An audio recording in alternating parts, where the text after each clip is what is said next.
Hello and welcome to the ScrapbookPal YouTube channel. Thanks for joining me today. I am Jill of Jill Cameron Creations. We are going to be using the Honeybee Stamps Birdhouse A2 card die. It fits on the front of an A2 size card, or you can use it as a card itself. It fits fine in the envelope. I'm doing something a little bit different, and I'm making this open in two different ways. We're going to make the front part of the card first. We're going to need two of the plain house shapes with the door in it. So I'm going to cut both of those out of purple, and then we're going to trace one of them just for the inside. We're going to washi tape the door shut on the back side of the one that's going to be on the inside of the card. So we need to cover up that washi tape, and I'll show you how real quick here in just a second. I'm going to flip the die over so that the cut side of it is facing up, and I'm going to take a pencil and just trace around on the inside of the die. We're not going to cut this out. We're just going to use this as a cover up on the inside of our card so we don't see the back of the door and the washi tape. I'm using my handy dandy paper trimmer just to trim out the one that we just traced. We're not worried about the eaves of the house because we don't need it to go out that far. This is going to be much smaller than the actual house shape on the back side of the card, and we're just using this to cover up our washi tape.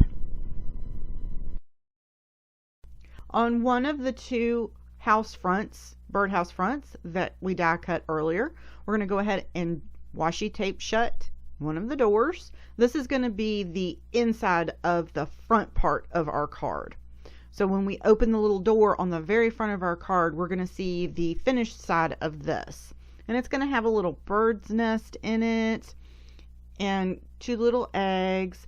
And then when we open up the entire card, we're going to see our message as well as a little bird on the inside of our card. And there's our little cover up piece. We put that on last because we want this to cover up the edge of our hinge on the inside of our card too.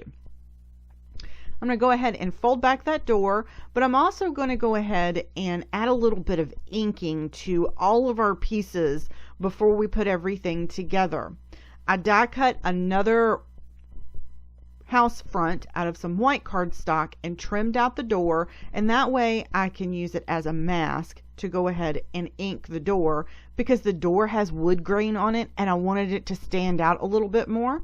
I'm using Pinkfresh Studios ink, and I'm using an Altenew small blender brush and just going over it super light just so I can get some more detail pulled out of that door. You can see the difference in it when I pull this off, and you can see all of that wood grain in the front of that door now.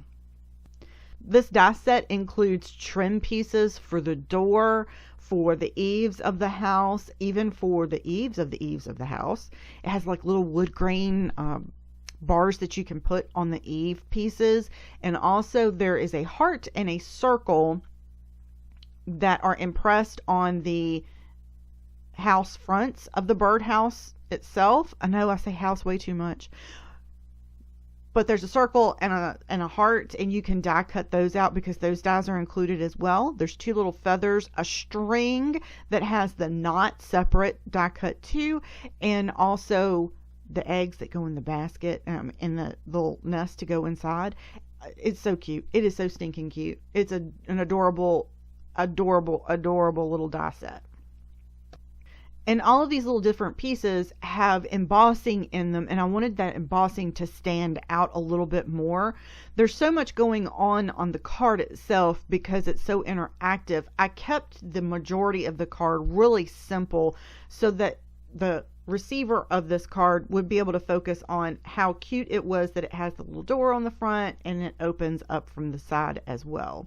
But it also has all these little details in it, and I wanted those to really show up and be able to see those. So I just took some different ink colors that were really close, but just a tad bit darker so that we could really see all of those little details in this. On the houses themselves, I also went and inked the edges of them so they would be a little bit darker because you are going to see the edges of the top of the house for the front and for the top on the back side of it. So I wanted those to be just a little bit darker so that you could see the edge of the roof line there. Even though we're going to cover those up, it does make a big difference once you put everything together. It looks a little bit more finished. So the circle and the heart don't die cut out when you run it through. It just leaves the impression. It's just the embossed circle and heart on the front side of the houses here. So I'm going to go ahead and die cut out the top one where the doors open, and I'm going to put a green heart on the back one and go ahead and glue that into place. I am using Nuvo Deluxe adhesive glue. I just have it in a needle tip bottle. So I use a little bit less of it. It comes out just as well. I just poured over into that needle tip bottle.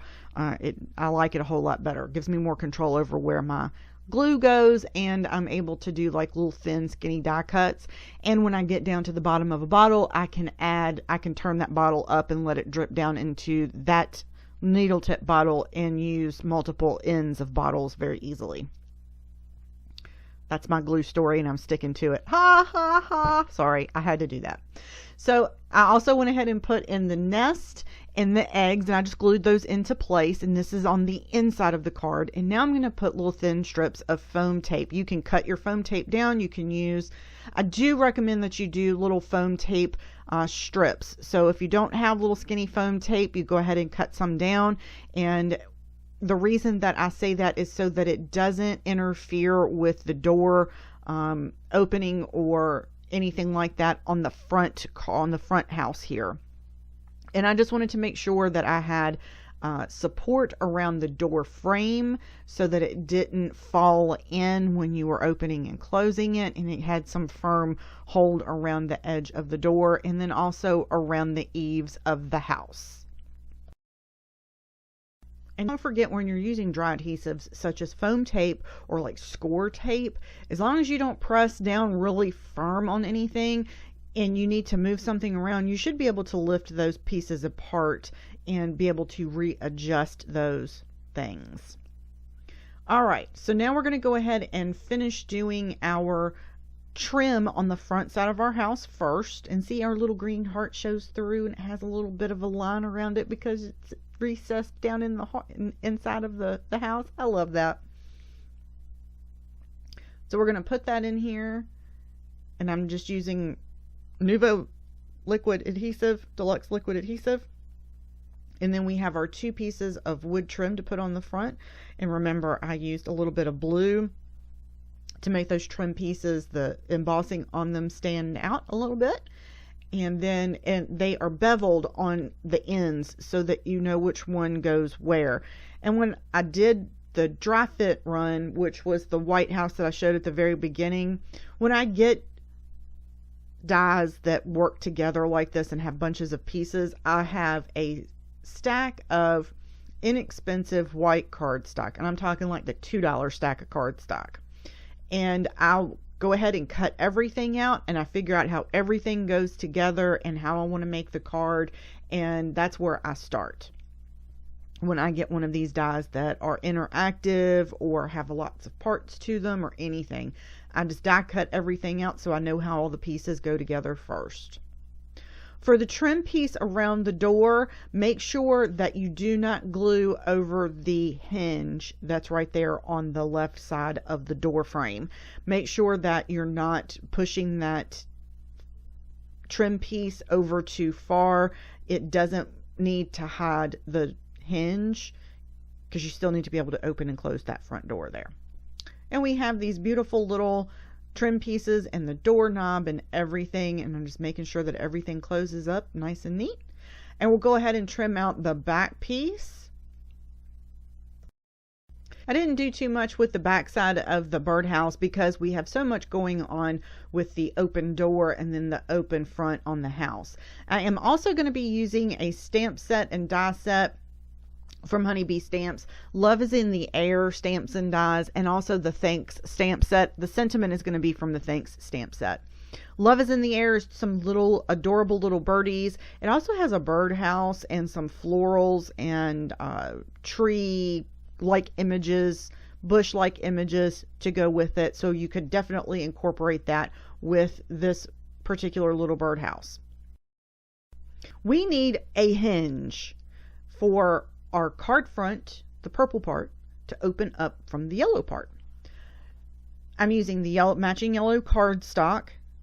Trim out a piece about 1 inch wide, about 2 inches long. It's a lot easier to go ahead and score an inch wide piece of cardstock than it is something smaller. I went ahead and trimmed it out, and I go ahead and score it, and then I'm going to fold it in half and trim it again and trim off just a little sliver off of the width of it, because 1 inch wide is a little shade too wide, and that's perfectly fine, and that's why it's a whole lot easier just to trim off a little bit after it's already folded there. Now I'm going to use some score tape to adhere this to the front and the back of the card, and then we will adhere that cover up piece to our back of our card front there. Here with score tape, it is double-sided adhesive that it tears super easy. It's so easy to work with, but it's super strong too. So on interactive cards, I really do like to use score tape. And notice there, I got a little crooked, and remember I mentioned you can move it around as long as you don't push it down all the way. You can pick it up and move it, but once you mash it down, it's on there. The release paper is super easy to work with, and now all we had to do is put that exactly where we needed it up against the edge of our house eave, and then we're going to align the front edge and fold it over. Super simple, super duper simple. There it is. And there is our card base all finished. We need to glue on our cover up piece here, and I'm just using Nuvo liquid adhesive, and I'm going to put some liquid adhesive around the edges all the way around, a little bit in the middle, and pop that in there so that we cover up that tape. Before we finish off this card with our little birdies and our sentiment, I just wanted to make sure that my card base closed all the way and everything was glued down really well. And I worked that hinge a couple different times, just back and forth, and pressed everything down really well. To finish off the card, I stamped and die cut out 2 little birds. I ink blended over those with a blending brush and the blue ink, and then took a Copic marker and did some detail work on them. Just super simple, and popped those out. Now you're going to freak out a little bit because of where I put one of the birds on the front of this card. It will not impede the card in any way, I promise. So we're going to pop one of these on the inside in that bottom corner right there. That blue on that yellow is so cute. And we're going to put this one on the front as if he's coming home. And it is not going to interfere with this card opening and closing, because we can bend that cardstock for that little bird just a shade, and it opens just fine. I am going to let everything dry before I do that, however. I'm also going to go ahead and pop on the little string. There's a knot that cuts out with this, and I'm gonna pop that on the front of the string as well. I did want to ink it up just a little bit. That was a little bit difficult, just for the simple fact of it was too tiny. And I will get my camera back in. There it goes. Stubborn camera. For the sentiment, I just stamped and die cut out. I didn't stamp and die cut it. I stamped and cut it out 2 little strips and popped those on the inside of it, and that's it. And see, I'm just going to bend that birdie up a little bit. Ta-da! Opens just fantastic. And there's our finished card. Isn't it so cute in all those springy colors? Thanks for joining us. Don't forget to hit subscribe, and y'all have a great day.